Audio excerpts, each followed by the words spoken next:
मैं CS पटेल बृहन मुंबई महानगर पालिका वर्चुअल क्लास की ओर से आप सबका हार्दिक स्वागत करता हूं।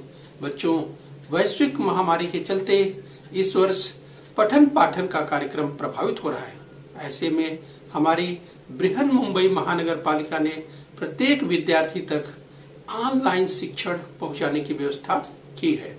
तो आइए बच्चों शुरू करते हैं। तो बच्चों, कक्षा छठी में आज हम पढ़ेंगे इतिहास। तो बच्चों, इतिहास यानी हिस्ट्री देखेंगे और जिसमें आज का पाठ है बच्चों मौर्य साम्राज्योत्तर राज्य भाग 3 यानी states after the Maurya empire part 3 की बात करेंगे। तो बच्चों, मैं CS Patel virtual training centre MCGM Mumbai से। आइए बच्चों आगे बढ़ते हैं। जिस बच्चों, तो आज हम पढ़ने वाले हैं 8वां पाठ मौर्य साम्राज्योत्तर राज्य भाग 3 states after the Maurya empire. तो बच्चों, थोड़ा सा रिवाइज करते हुए आगे बढ़ेंगे। तो ये आपको हम याद दिलाए बच्चों कि हमने अब तक 2 पार्ट, ये 8वां इस पाठ के 2 भाग हमने यानी 2 पार्ट हमने पढ़ लिए हैं। तो बच्चों, इन दोनों पार्ट्स में हमने देखा शुंग वंश के बारे में अध्ययन किया। इस बच्चों आपको हम पॉइंट आउट करते हुए चले। तो बच्चों, हमने शुंग वंश के बारे में अध्ययन किया, इंडो यूनानी राजा के बारे में अध्ययन किया, कुषाण राजा के संदर्भ में पढ़ लिया और गुप्त राजवंश तक हमने अध्ययन कर लिया है। तो बच्चों, आज हम जो अध्ययन करने वाले हैं ये बच्चों वर्धन राजवंश और पूर्वोत्तर भारत की राज सत्ताएं इस भाग में अर्थात तीसरे भाग में हम लोग देखने वाले हैं। वर्धन राजवंश और पूर्वोत्तर भारत की राज सत्ताओं के बारे में हम लोग देखने वाले हैं। तो चलिए बच्चों, इसी क्रम में हम और आगे बढ़ते हैं। चलिए बच्चों, हम थोड़ा सा पार्ट 1 और पार्ट 2 का थोड़ा सा रिवीजन करते हुए आगे बढ़ेंगे। इस बच्चों, तो याद कीजिए हमने बात की थी शुंग वंश की यानी शुंग डायनेस्टी की बात की थी। यस बच्चों, तो यस हमने बात की थी शुंग डायनेस्टी की। तो देख सकते हैं शुंग एम्पायर की अगर हम बात करें तो इसकी चर्चा हम पहले कर चुके हैं विस्तार से। और बच्चों, अगर हम बात करें ये इंडो यूनानी अर्थात ग्रीक राजाओं की बात करें, इंडो ग्रीक किंग्स की बात करें बच्चों, तो ये हमने इसकी भी चर्चा पहले कर ली है। राइट, इंडो यूनानी अर्थात इंडो ग्रीक किंग्स की बात हम कर चुके हैं। तो बच्चों, ये थोड़ा सा रिवाइज और करें बच्चों, कुषाण किंग की बात हम कर चुके हैं। अगर कुषाण एम्पायर की बात करें ये तो बच्चों इसका भी अध्ययन हमने पहले कर लिया है। इस बच्चों, हमने सम्राट कनिष्क के बारे में यानी अगर एम्परर कनिष्क की बात करें यस बच्चों, तो एम्परर कनिष्क यानी कनिष्क एम्पायर की बात हम कर चुके हैं। कनिष्क का सोने का सिक्का, यस बच्चों दोनों पहलू स्क्रीन पर आप देख पा रहे हैं। कनिष्क के काल का जो सिक्का सोने का सिक्का वो स्क्रीन पर देख रहे हैं। तो बच्चों, इसका भी अध्ययन हमने कर लिया है। बच्चों, थोड़ा सा रिवीजन करते हुए हम आगे बढ़ रहे हैं। जिस बच्चों गुप्त राजवंश की बात करें यस इसे भी हमने अध्ययन कर लिया है। द गुप्त डायनेस्टी की बात करें तो गुप्त साम्राज्य जो स्क्रीन पर आप बच्चों देख पा रहे हैं इसका अध्ययन हमने किया हुआ है। चलिए बच्चों, हम थोड़ा सा रिवाइज करते हुए समुद्रगुप्त के सोने के सिक्के की बात करें तो थोड़ा सा हम यस समुद्रगुप्त का सोने का सिक्का जो स्क्रीन पर आप देख पा रहे हैं दोनों पहलू यहाँ पे दिखाई दे रहा है। तो चलिए बच्चों, थोड़ा सा रिवाइज करते हुए आगे बढ़ रहे हैं। चंद्रगुप्त द्वितीय के बारे में अगर हम बात करें बच्चों तो चंद्रगुप्त द्वितीय समुद्रगुप्त का बेटा था। यस बच्चों, इसकी चर्चा हम पहले कर चुके हैं। बस थोड़ा सा रिवीजन करते हुए हम आगे बढ़ रहे हैं। आइए बच्चों, अब हम शुरू करेंगे यहाँ से यस वर्धन राजवंश की बात करेंगे। द वर्धन डायनेस्टी की बात करते हैं। तो बच्चों, गुप्त साम्राज्य का प्रभाव कम होने पर उत्तर भारत में कई राज्यों का उदय हुआ। तो बच्चों, गुप्त राजवंश तक हमने पार्ट 2 में अध्ययन कर लिया था। हम तीसरे पार्ट में बच्चों अब देखेंगे किस तरह से गुप्त साम्राज्य का प्रभाव धीरे धीरे कम होने लगा और उत्तर भारत में कई राज्यों का उदय हुआ। इस बच्चों, उनमें से एक वर्धन राजवंश था। राइट बच्चों, तो दिल्ली के निकट थानेसर नामक स्थान पर प्रभाकर वर्धन नाम का राजा राज करता था। तो बच्चों, यहाँ आप देख सकते हैं दिल्ली, ये बच्चों इसी दिल्ली के निकट थानेसर नामक स्थान पर प्रभाकर वर्धन नाम का राजा राज करता था। ध्यान रखिए बच्चों, प्रभाकर वर्धन। बच्चों उसने, अर्थात प्रभाकर वर्धन की बात हो रही है, उसने वर्धन राजवंश की स्थापना की। तो बच्चों पूछा जा सकता है यस वर्धन राजवंश की स्थापना किसने की? तो बच्चों आपको ध्यान रखना है यस वर्धन राजवंश की स्थापना प्रभाकर वर्धन ने की थी। ये आपको ध्यान रखना है। आइए बच्चों इसी क्रम में हम और आगे बढ़ेंगे। हम बच्चों अध्ययन कर रहे हैं वर्धन डायनेस्टी की बात कर रहे हैं, वर्धन राजवंश की बात कर रहे हैं। बच्चों हर्षवर्धन प्रभाकर वर्धन का यस बच्चों बेटा था। यस हर्षवर्धन प्रभाकर वर्धन का बेटा था। ध्यान रखिए बच्चों, अगर हम बात करें हर्षवर्धन की तो यस प्रभाकर वर्धन का बेटा था हर्षवर्धन। हर्षवर्धन ने वर्धन साम्राज्य का विस्तार किया। तो यस बच्चों देखा आपने किस तरह से हर्षवर्धन ने वर्धन साम्राज्य का विस्तार किया। और बच्चों उसके कार्यकाल में वर्धन साम्राज्य का विस्तार उत्तर में नेपाल, अगर नेपाल की बात करें तो यहाँ नेपाल देख सकते हैं। दक्षिण में नर्मदा की बात करें तो दक्षिण में नर्मदा की बात कर सकते हैं। इस बच्चों पूर्व में अगर आसाम की बात करें तो पूर्व में आसाम, यस आसाम की बात करें। और पश्चिम में गुजरात की बात करें तो पश्चिम में गुजरात की बात करें। तो इस तरीके से बच्चों इस अगर हम बात करें हर्षवर्धन की तो हर्षवर्धन ने किस तरह से इस बच्चों उसका विस्तार किया, यानी वर्धन साम्राज्य का विस्तार किया। ये हमें ध्यान रखना है। प्राचीन असम को कामरूप कहते हैं। तो यहाँ पर आप देखिए बच्चों लिखा हुआ है, जो कामरूप आप देख पा रहे हैं बच्चों, ये प्राचीन असम को कामरूप कहते थे। ये आपको ध्यान रखना है, परीक्षा में पूछा जा सकता है प्राचीन असम को क्या कहते, तो कामरूप कहते थे। वहां का राजा भास्कर वर्मन से उसके मित्रता के संबंध थे। ध्यान रखिए बच्चों, वहां का राजा भास्कर वर्मन से उसके संबंध थे, मित्रता के संबंध थे। और बच्चों हर्षवर्धन ने अपना राजदूत चीनी दरबार में भेजा था। ये भी ध्यान रखना है, हर्षवर्धन ने अपना राजदूत चीनी दरबार में भेजा था। ये भी आपको ध्यान रखना है। आइए बच्चों इसी क्रम में हम और आगे बढ़ेंगे। जिस बच्चों वर्धन राजवंश यानी वर्धन डायनेस्टी को हम देख पा रहे हैं। हर्षवर्धन ने चीन के सम्राट के साथ मित्रता के संबंध प्रस्थापित किए। राइट, ध्यान रखना है बच्चों, उसने अपनी राजधानी कन्नौज में स्थापित की। इस बच्चों यानी हर्षवर्धन ने अपनी राजधानी कहाँ बनाई? कन्नौज। तो स्क्रीन पर आप कन्नौज देख सकते हैं बच्चों, इस सर्कल में आप देखिए कन्नौज यहाँ आपको दिखाई दे रहा है। तो हर्षवर्धन ने अपनी राजधानी कन्नौज में प्रस्थापित की। उसके कार्यकाल में व्यापार में समृद्धि हुई, यानी बच्चों हर्षवर्धन के कार्यकाल में व्यापार में समृद्धि हुई। हर्षवर्धन राज्य की आय का बहुत बड़ा हिस्सा प्रजा के हितों के लिए यानी प्रजा की भलाई के उपयोग में लाते थे। यानी हर्षवर्धन राज्य की आय का बहुत बड़ा हिस्सा प्रजा के हितों के लिए खर्च करते थे। ये हमें ध्यान देना है, यानी प्रजा की भलाई की बात प्रत्येक 5 वर्षों में। तो बच्चों ध्यान रखिए, हर्षवर्धन क्या करते थे? प्रत्येक 5 वर्षों में वह अपनी संपूर्ण संपत्ति प्रजा में दान कर देता था। ध्यान रखिए बच्चों, हम बात कर रहे हैं हर्षवर्धन की।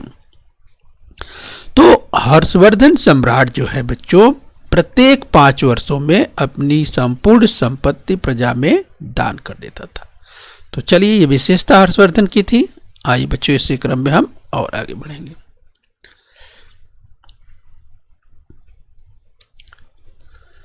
वर्धन राजवंश, द वर्धन डायनेस्टी की बात कर रहे हैं बच्चों। हर्षवर्धन के दरबार में राजकवि बाणभट्ट था। तो बहुत चर्चित नाम है बच्चों। उसने हर्षवर्धन के जीवन पर हर्षचरित लिखा। तो किसने लिखा बच्चों? बाणभट्ट ने।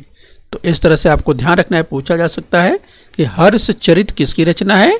हर्षचरित बाणभट्ट की रचना है, पूछा जा सकता है। राइट, हर्षचरित किसकी रचना है?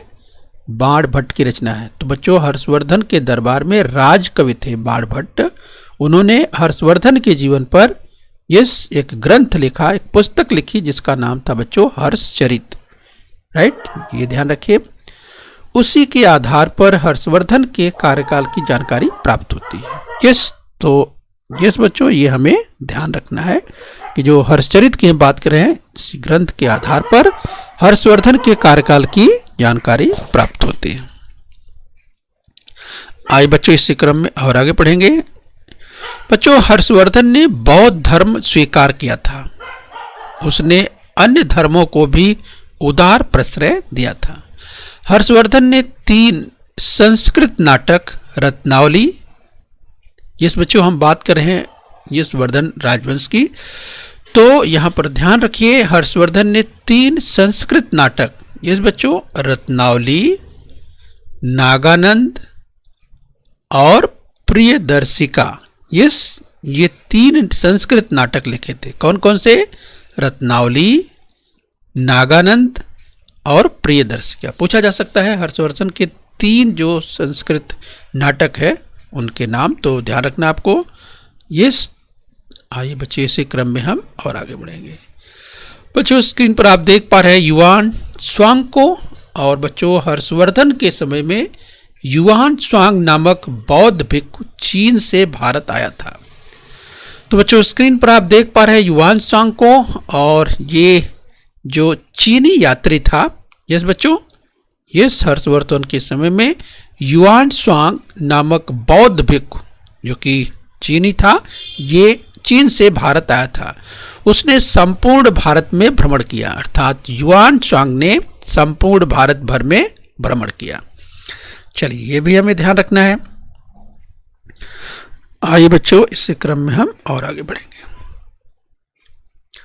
तो बच्चों हम अध्ययन कर रहे हैं वर्धन डायनेस्टी की बात कर रहे हैं, वर्धन राजवंश का अध्ययन कर रहे हैं। बच्चों युआन स्वांग ने संपूर्ण भारत में भ्रमण किया। इस बच्चों उसने महाराष्ट्र के लोगों के बारे में बड़े गौरवपूर्ण शब्द कहे हैं। वह कहता है कि महाराष्ट्र के लोग स्वाभिमानी हैं। इस बच्चों अगर हम बात करें युआन स्वांग की, तो युआन स्वांग ने संपूर्ण भारत में भ्रमण किया और इस महाराष्ट्र के बारे में लिखा, महाराष्ट्र के लोग स्वाभिमानी हैं, उन पर कोई उपकार करे तो वे सदैव उस उपकार को याद रखते हैं, परंतु यदि कोई उनका अपमान करे तो उसे नहीं छोड़ते हैं। अपने प्राणों की परवाह न कर वे संकटग्रस्तों की सहायता करते हैं, शरणागत के साथ विश्वासघात नहीं करते। तो बच्चों इस तरह से अगर हम बात करें युआन स्वांग की, तो युआन स्वांग ने संपूर्ण भारत का दौरा किया था और महाराष्ट्र के लोगों के बारे में उसने गौरवपूर्ण शब्द कहे, ऐसा माना जाता है। आइए बच्चों इस क्रम में हम और आगे बढ़ेंगे। यस बच्चों हम अध्ययन कर रहे हैं वर्धन राजवंश की, यानी वर्धन डायनेस्टी की बात कर रहे हैं। युआन स्वांग नालंदा विश्वविद्यालय में 2 वर्ष रहा था। इस बच्चों अगर हम बात करें युआन स्वांग की, तो स्क्रीन पर आप देख पा रहे हैं युआन स्वांग। तो युआन स्वांग नालंदा विश्वविद्यालय में 2 वर्ष रहा था। तो स्क्रीन पर आप देख पा रहे हैं बच्चों बहुत चर्चित, अगर विश्वविद्यालय की बात करें, जब प्राचीन विश्वविद्यालयों की नाम आता है तो नालंदा यूनिवर्सिटी, नालंदा विश्वविद्यालय स्क्रीन पर आप देख पा रहे हैं। चीन में जाने के पश्चात उसने बौद्ध ग्रंथों का चीनी भाषा में अनुवाद किया, राइट। तो चीन में जाने के बाद युआन स्वांग ने बौद्ध ग्रंथों का चीनी भाषा में अनुवाद किया। तो ये हमें ध्यान रखना है। तो स्क्रीन पर दाहिनी ओर आप देख पा रहे हैं इस बच्चों चीनी यात्री जो युआन स्वांग, जो स्क्रीन पर आप देख पा रहे हैं। आइए बच्चों ये भी ध्यान रखना है, हमने इसकी चर्चा की कि युआन स्वांग नालंदा विश्वविद्यालय में 2 वर्षों तक रहा था। ये स्क्रीन पर आप देख पा रहे हैं।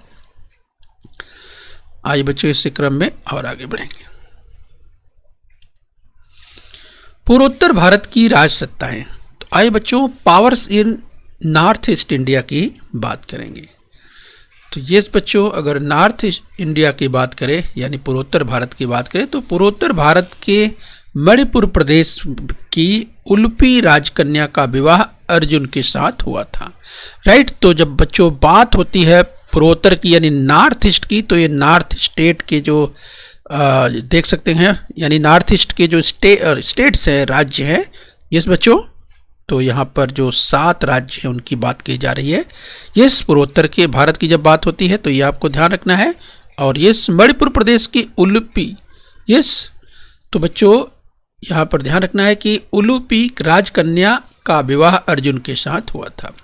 यह कथा महाभारत में उल्लेखित है, ये भी आपको ध्यान रखना है। ईस्वी सन 4वीं शताब्दी में कामरूप राज्य का उदय हुआ।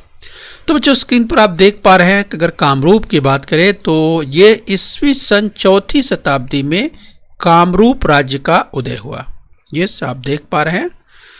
तो ये जो मानचित्र है बच्चों ईस्वी सन 4वीं शताब्दी से 6वीं शताब्दी का भारत का मानचित्र है। तो कामरूप यहाँ पर आप देख पा रहे हैं, परीक्षा में पूछा जा सकता है बच्चों, ध्यान रखिए। कामरूप यहाँ पे है, ध्यान रखना है। पुष्यवर्मन कामरूप राज्य का संस्थापक था। ये भी पूछा जा सकता है कि कामरूप राज्य का संस्थापक कौन था। तो बच्चों आपको ध्यान रखना है कि पुष्यवर्मन कामरूप राज्य का संस्थापक था, ये आपको ध्यान रखना है। इसका उल्लेख इलाहाबाद में समुद्रगुप्त द्वारा निर्मित स्तंभ लेख में मिलता है। इस बच्चों इस बात का उल्लेख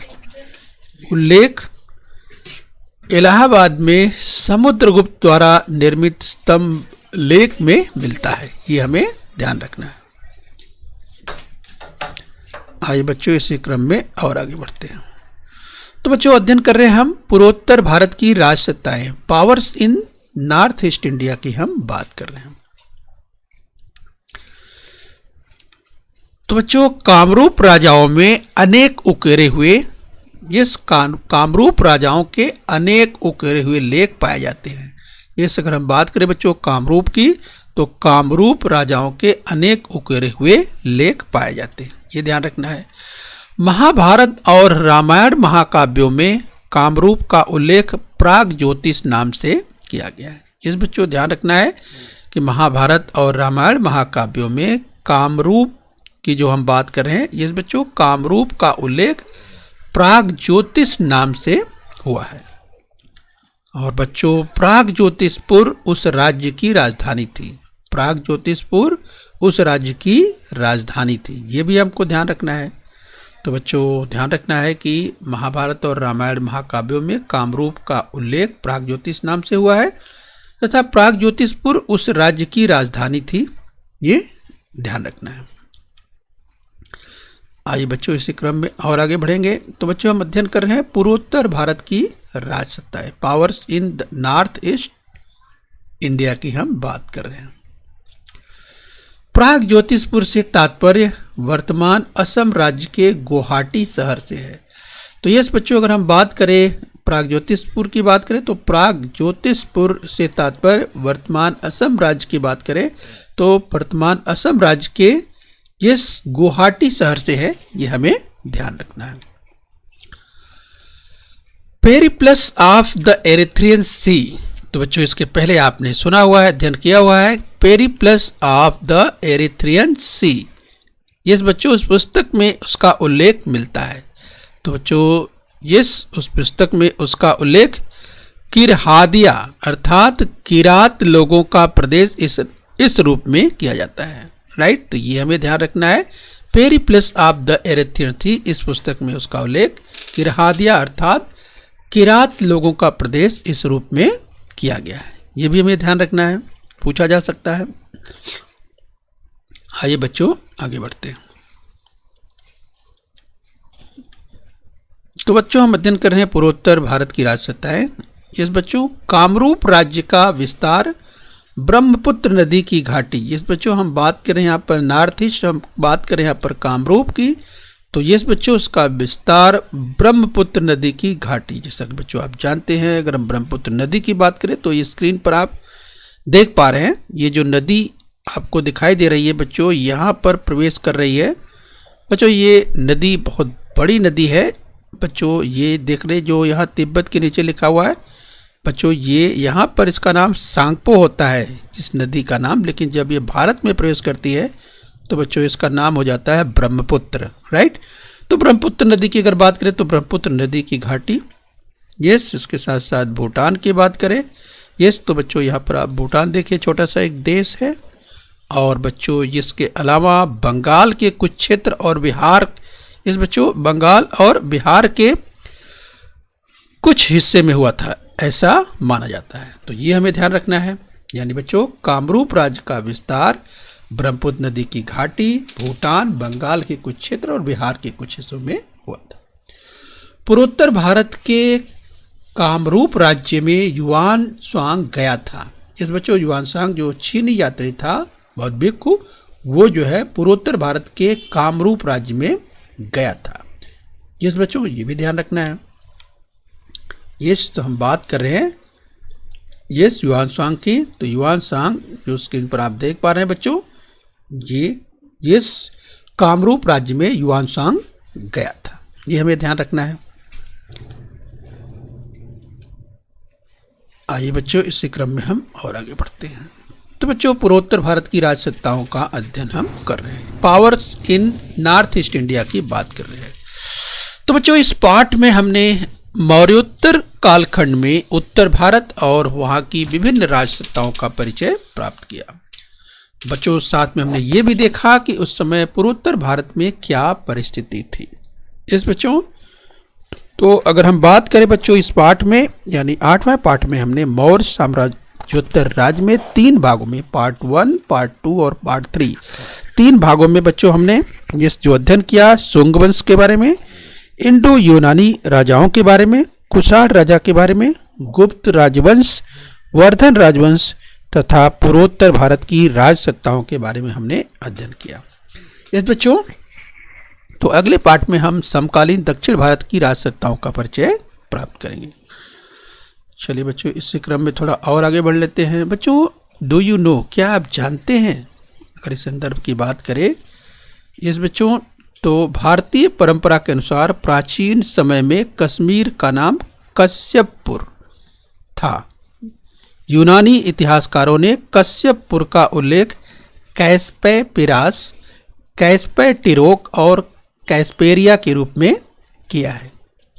और बच्चों महाभारत के समय वहां कंबोज राजवंश के राजा राज करते थे। इस बच्चों अगर बात करें इसी संदर्भ में डू यू नो, क्या आप जानते हो, तो उसी संदर्भ में और आगे बढ़ते हुए सम्राट अशोक के कार्यकाल में कश्मीर मौर्य साम्राज्य में विलीन हुआ था। ईस्वी सन 7वीं शताब्दी में कश्मीर में करकोट राजवंश का राज्य था। और बच्चों कल्हड़ ने अपने राजतरंगिणी ग्रंथ में इसकी जानकारी दी है। तो बच्चों ये अगर हम बात करें राजतरंगिणी ग्रंथ की बात करें तो बहुत चर्चित रचना है बच्चों, चर्चित ग्रंथ है कल्हड़ की, ये हमें ध्यान रखना है। तो इस तरह से इसकी जानकारी राजतरंगिणी इस ग्रंथ से मिलती है। तो बच्चों जो चर्चा अभी हम कर रहे थे, यस बच्चों, तो आइए हम उम्मीद करते हैं बच्चों पाठ को आपने अच्छे से समझ लिया है। तो चलिए हम यहाँ पे अब अभ्यास कर लेते हैं। तो जो आपके सामने स्क्रीन पर एक कथन है, जरा कथन को ध्यान से देखिए कि कथन सत्य है या असत्य है। यदि कथन असत्य हो तो उसे सत्य करके लिखना है। तो बच्चों पहला कथन है, दिल्ली के निकट थानेसर नामक स्थान पर प्रभाकर वर्धन नाम का राजा राज करता था। उसने वर्धन राजवंश की स्थापना की। तो बच्चों याद कीजिए, अगर कथन की बात करें तो दिल्ली के निकट थानेसर नामक स्थान पर प्रभाकर वर्धन नाम का राजा राज करता था। उसने वर्धन राजवंश की स्थापना की। तो क्या ये कथन सत्य है? बताइए क्या ये कथन सत्य है? याद कीजिए। तो मुझे लगता है आपको याद आ गया होगा। यस, तो चलिए इसकी चर्चा हमने की थी, तो अपना उत्तर टैली कीजिए। यस बच्चों, ये कथन सत्य है। आइए बच्चों इसी क्रम में आगे बढ़ेंगे। तो ध्यान से देखिए बच्चों, अगला कथन दिया हुआ है, हर्षवर्धन के समय में युआनसांग नामक बौद्ध भिक्षु जापान से भारत आया था। याद कीजिए बच्चों, इसकी चर्चा हमने कई बार की थी। हर्षवर्धन के समय युआनसांग नामक बौद्ध भिक्षु जापान से भारत आया था। याद कीजिए, क्या ये कथन सत्य है? हर्षवर्धन के समय युआनसांग नामक बौद्ध भिक्षु जापान से भारत आया था। क्या ये कथन सत्य है? तो बच्चों आपको याद आ रहा होगा। तो चलिए अपना उत्तर टैली कीजिए। ये कथन असत्य है, मतलब बच्चों गलत है। तो बच्चों अगर कथन असत्य है तब क्या करना है? अगर कथन असत्य है यानी गलत है तो उसको सत्य करके लिखना है, इसे सत्य करके लिखना है।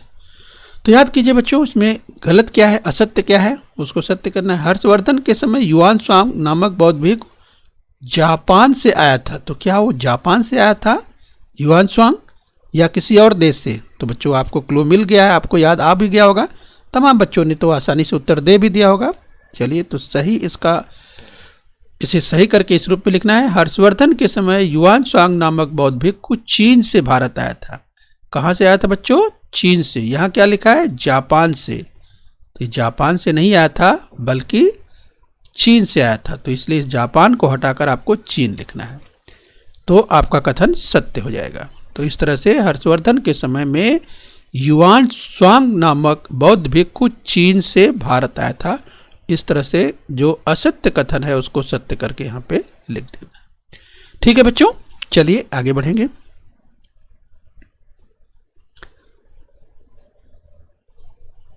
तो ध्यान से देखिए बच्चों, एक कथन और। हर्षवर्धन ने 3 संस्कृत नाटक रत्नावली, नागानंद और प्रियदर्शिका लिखे। याद कीजिए बच्चों, क्या ये कथन सत्य है? रत्नावली, नागानंद और प्रियदर्शिका, हर्षवर्धन ने 3 संस्कृत नाटक लिखे। तो क्या ये कथन सत्य है? यस बच्चे, मुझे लगता है आपको याद आ गया होगा। तो चलिए अपना उत्तर टैली कीजिए। यस, ये कथन बिल्कुल सत्य है। आगे देखेंगे बच्चों। चलिए अगला कथन देखिए। प्राग ज्योतिषपुर से तात्पर्य वर्तमान असम राज्य के गुवाहाटी शहर से है। तो याद कीजिए बच्चों, प्राग ज्योतिषपुर से तात्पर्य वर्तमान असम राज्य के गुवाहाटी शहर से है। तो क्या ये कथन सत्य है? प्राग ज्योतिषपुर से तात्पर्य वर्तमान असम राज्य के गुवाहाटी शहर से है। क्या ये कथन सत्य है? इसकी भी चर्चा हमने की थी। तो बच्चों आपको याद आ गया होगा। चलिए अपना उत्तर टैली कीजिए। यस, ये भी कथन बिल्कुल सत्य है। आज बच्चों इसी क्रम में और आगे बढ़ लेते हैं। तो चलिए बच्चों, एक लास्ट में अंत में कथन और देखेंगे। महाभारत और रामायण महाकाव्यों में कामरूप का उल्लेख प्राग ज्योतिष नाम से हुआ है। याद कीजिए बच्चों, क्या यह कथन सत्य है? महाभारत और रामायण महाकाव्यों में कामरूप का उल्लेख प्राग ज्योतिष नाम से हुआ है। तो क्या यह कथन सत्य है? तो बच्चों आपको याद आ रहा होगा। यस, तो याद कीजिए। चलिए टैली कीजिए। यस बच्चों, ये कथन सत्य है। महाभारत और रामायण महाकाव्यों में कामरूप का उल्लेख प्राग ज्योतिष नाम से हुआ है। ये कथन बिल्कुल सत्य है। ओके बच्चों, तो बच्चों हम उम्मीद करते हैं कि इस पाठ को आपने अच्छे से समझ लिया है। तो बच्चों बृहन्मुंबई महानगर पालिका के इस चैनल को सब्सक्राइब कर लेना है। बच्चों अपने स्वास्थ्य का ध्यान रखना है। बच्चों खूब मेहनत से अध्ययन करना है और बच्चों खूब मेहनत से पढ़ाई करिए, खूब मेहनत से अध्ययन करते रहिए। ओके बच्चों बृहन्मुंबई महानगर पालिका के इस चैनल को सब्सक्राइब कर लीजिए और बेल आइकन प्रेस कर लीजिए। तो बच्चों हम उम्मीद करते हैं यहाँ तक आपने समझ लिया है। आगे फिर मिलेंगे। आज के लिए इतना ही। Thank you very much.